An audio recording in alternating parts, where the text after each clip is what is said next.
Okay, you want to fly? Yeah. Okay, so just put your arm like on your thigh. Just one hand is enough. You shouldn't need two hands. And if you're going to be like that, it just takes very small motions and not a lot of force. All right, so it's your airplane.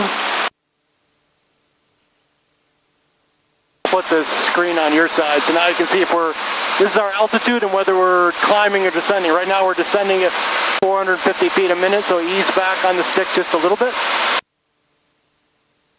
We're starting to turn a little bit that way, so don't fixate too much on the screen. Here, I'll do something for you. Give me the airplane just for a second. So I'll get us straight and level. So when we're straight and level, kind of look at the distance between the cowling and the horizon. Yeah. That distance. So for climbing, it looks like that, right? Yeah. So we don't want that. So we just want it to be like about what you see right about there.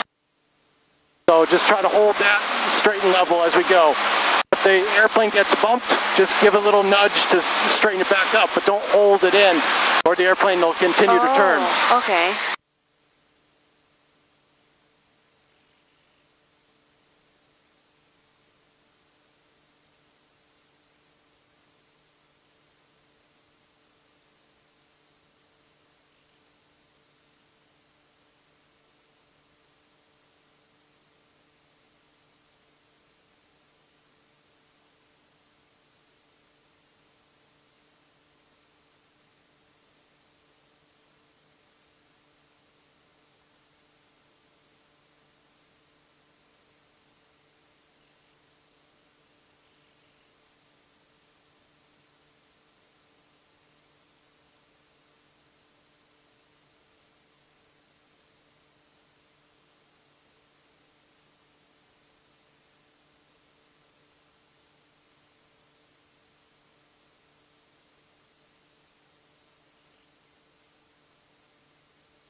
I'm not watching. I'm looking for an airplane that's on the screen right now. I just want to make sure we stay clear.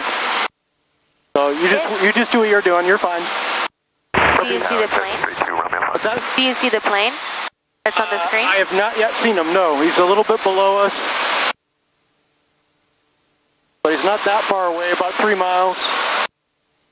Oh, there's one over there. Oh, there it is. Okay. That was the one.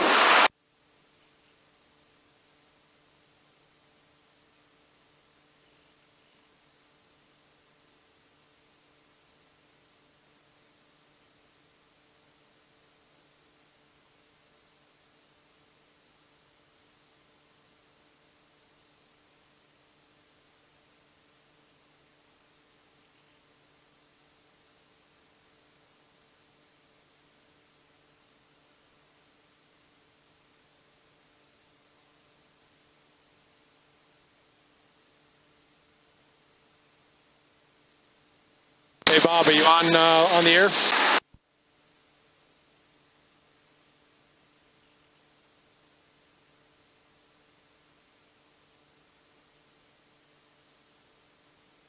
Uh, 32 Romeo Foxtrot, are you out?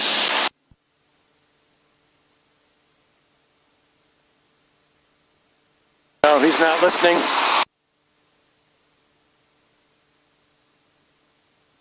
Oh wow, that's the coast. Yeah, that's North Haven right down there, or New Haven. The tall buildings. You can actually see the skyline of New York City right now. Yeah. See it? Right where the brightness stops. Yep. And we're pretty far from New York City. 80 miles maybe? I don't know, something like that, 80 miles. Wow. Oh, you can see all the buildings over there. Yeah, that's New York City. That's Manhattan. Yep. I've only been there once.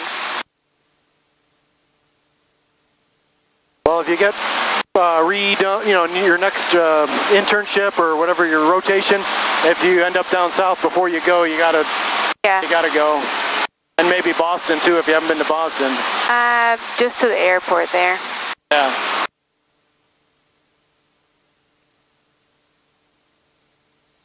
Is that space good? Oh yeah, he was headed away from us and lower, so it's not a problem. There's one other one out there, but he's above us by 2,000 feet. So he'll be up here. You're looking at the rhombuses? Yeah, so this number tells you, it says plus 11, so he's 1,100 feet above. That one's plus 200 feet, so that's almost at our altitude. So when they're at our altitude, they look more or less close to the horizon. If you see an airplane up high or an airplane down low, yeah, they're not going to be a conflict because they're too far away. They're, laterally. The system is watching even while we're flying, so if anybody gets close to us, the computer will start yelling at us traffic to get our attention to look for the traffic. Yeah. Oh, I kind of see one there. Very far away. Yep, that's exactly it. You got it right. So, that's like I said, that's like one of the key things to do. He's plenty far away. He's not an issue or anything. So that's Waterbury Oxford's airport right there, and that green stripe. I see it. Whoa, some turbulence. Oh, climbing a little bit. There you go. Sometimes the sun will heat the ground a little bit, and we'll get some nice little updrafts. Moves the airplane around a little bit. This airplane's pretty good in turbulence, but it's always nicer to fly on smooth days. Yeah. Most of the time, if you fly early in the morning or as the sun is setting, the air just kind of chills out, the winds die down, everything gets a little bit nicer.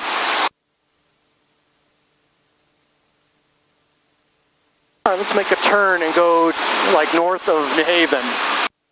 Do I just turn so just kind of like ease the stick over a little bit and just let the airplane bank. Once the airplane's banked, stop pushing and just let it go, and it'll just slowly come around. Perfect. Sometimes as you turn, the nose will want to drop just a little bit. Yeah, that's what it's doing. So do I pull it back? Yeah, so you just ease back a wee bit. Like that? Yep. And then now roll out. So now roll it out. It might want to climb on you sometimes, so then you just kind of, if you have to, you just give it just a little nudge forward, but that was perfect. Almost like you knew what you were doing. Perfect. It's scary. Only because it's new. Yeah. You know what I mean? It's once you do it for a while, it's second nature.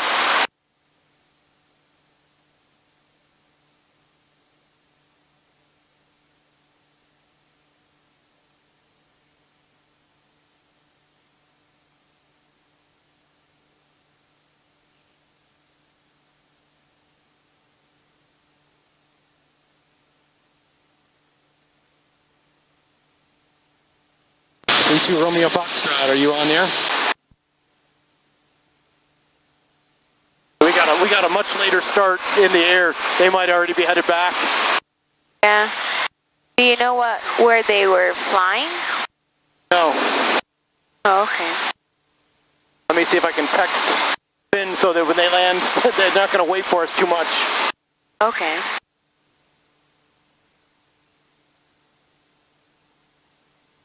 I'll just keep heading out that way. Yeah. We'll stay away from the airspace for around the airport at New Haven.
can see all the way across to Long Island on the other side of the water.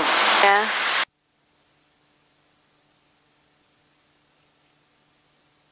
Can't quite make out Block Island from here, but it's over that way.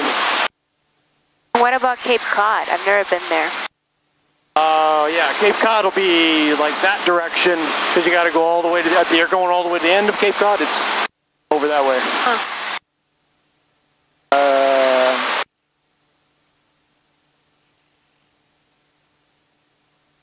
We're headed this way, and Cape Cod is right about where my finger is. Oh, okay. As you zoom out, it goes to north up. But if you're as you zoom in, it goes track up, like what's in front of us. Like that's what it should look like out the window, sort of, right? Yeah. And we'll just stay outside that blue dotted line. That's the airspace for okay. New Haven's Airport. You can see the runway right there. Yep. Trying to stay away from that, right? That's fine. We're good. You're good. We're actually slightly above their airspace too, but just try to be neighborly. You know? Yeah.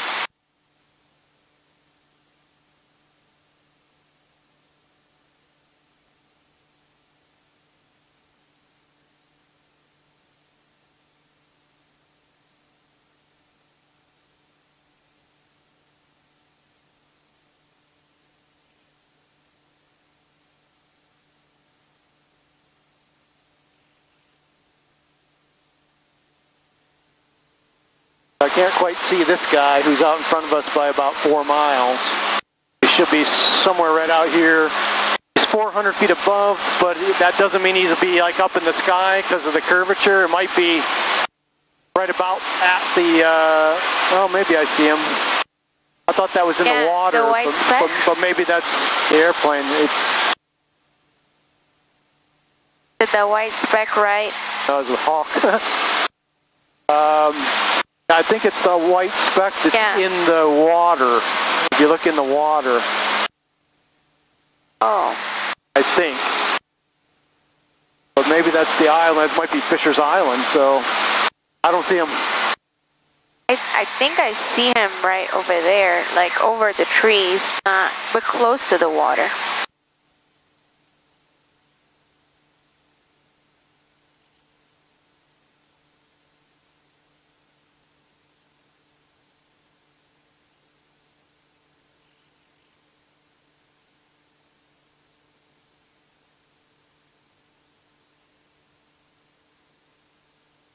Yeah, he's headed off a little bit more this way, so.